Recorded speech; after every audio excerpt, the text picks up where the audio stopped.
بسم اللہ الرحمن الرحیم ربی اشرح لی صدری ویسر لی امری واحلل عقدۃ من لسانی یفقہوا قولی۔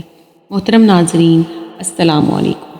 آج کی ویڈیو میں ہم آپ کو بتائیں گے پیغمبر خدا حضرت ابراہیم علیہ السلام کی ازواج مطہرات حضرت سارہ اور حضرت ہاجرہ کے بارے میں۔ محترم ناظرین، جب نمرود نے حضرت ابراہیم علیہ السلام کو ملک بابل سے نکال دیا تو حضرت ابراہیم علیہ السلام ملک شام کی طرف روانہ ہوئے۔ ان کے ساتھ ان کی بیوی حضرت سارہ اور ان کے بھتیجے حضرت لوط علیہ السلام بھی تھے۔ جب حضرت سارہ کا نکاح حضرت ابراہیم علیہ السلام کے ساتھ ہوا تو حضرت سارہ کافی آسودہ حال تھیں۔ ان کے پاس بہت سی زمینیں اور مویشی تھے۔ ان کے تمام اموال حضرت ابراہیم علیہ السلام کو بخش دیے۔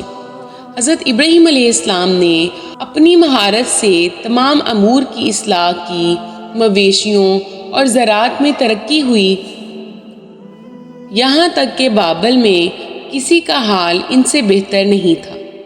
اس لیے یہ سارا مال نمرود نے حضرت ابراہیم علیہ السلام سے لینے کی کوشش کی۔ حضرت ابراہیم علیہ السلام حضرت لوط علیہ السلام اور حضرت سارہ کو لے کر چلے گئے اور کہا، سورہ صفات آیت نمبر 99 میں اپنے پروردگار کی طرف یعنی بیت المقدس جا رہا ہوں، وہ عنقریب میری رہبری کرے گا۔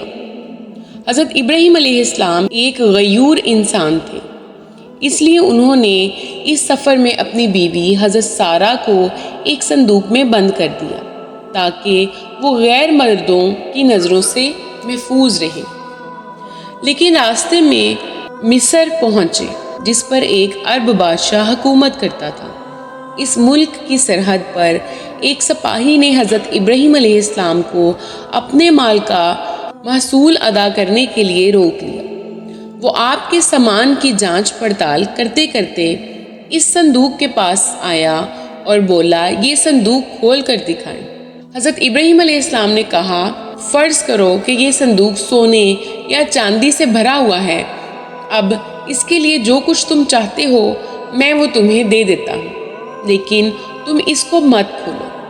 اس نے کہا، جب تک صندوق نہ کھولو گے اس کا حساب نہیں ہو سکتا۔ اسی اثناء میں اس نے صندوق کو کھول دیا۔ جب اس کی نظر حضرت سارہ کے حسین و جمیل چہرے پر پڑی تو وہ کہنے لگا، اب تو میں جب تک تمہارے اور اس عورت کے بارے میں بادشاہ کو اطلاع نہ دوں گا تمہیں آگے نہیں جانے دوں گا۔ چنانچہ اس نے کسی شخص کو بھیج کر بادشاہ کو اس معاملے سے آگاہ کیا۔ بادشاہ نے چند لوگوں کو بھیجا کہ صندوق اٹھا کر لے آئیں۔ حضرت ابراہیم علیہ السلام بھی ساتھ چلے اور فرمایا کہ جب میرے جسم میں جان باقی ہے میں صندوق سے جدا نہیں ہوں گا۔ جب بادشاہ کو یہ اطلاع دی گئی تو اس نے حکم دیا کہ ابراہیم کو بھی تابوت کے ساتھ آنے کی اجازت دے دی جائے۔ چنانچہ حضرت ابراہیم علیہ السلام کو تابوت اور ان کے تمام سامان کے ساتھ بادشاہ کے پاس لے جایا گیا۔ جب آپ اس کے سامنے پہنچے اور اس کی نظر حضرت سارہ پر پڑی تو اس نے بے اختیار اپنا ہاتھ اس کی جانب بڑھایا۔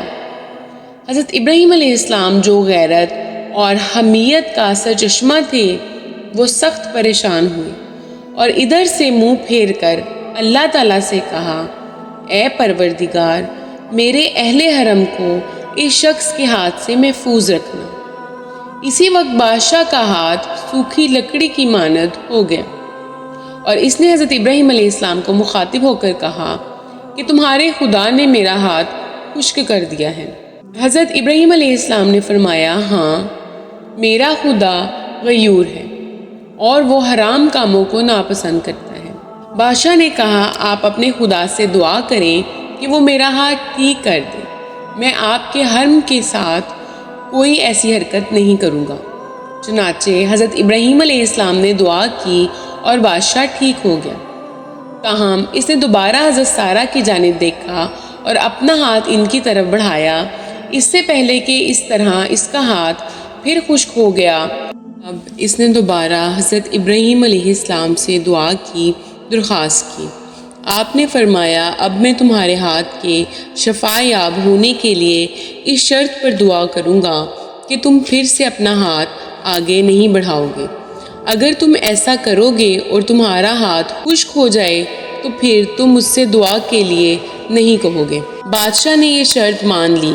تب ابراہیم علیہ السلام نے کہا اے پروردگار، اگر یہ سچ کہہ رہا ہے تو اس کا ہاتھ ٹھیک کر دے۔ اس پر بادشاہ کا ہاتھ اپنی اصلی حالت پر آ گیا اور اس کے دل میں حضرت ابراہیم علیہ السلام کا رعب بیٹھ گیا، اور اس نے حضرت ابراہیم علیہ السلام کی بڑی تعظیم و تکریم کی اور کہا کہ تم بے خوف رہو، تمہاری حرمت یا تمہارے اموال سے اب میں باز رہوں گا۔ کرتی ہوں کہ آپ کو آج کی ویڈیو اچھی لگی ہوگی۔ اگر آپ کو ہماری ویڈیوز اچھی لگ رہی ہیں تو ویڈیو کو لائک کریں اور مزید اس طرح کی ویڈیوز دیکھنے کے لیے ہمارا چینل سبسکرائب کریں۔ ملتے ہیں نیکسٹ ویڈیو میں، اجازت دیجیے، اللہ حافظ۔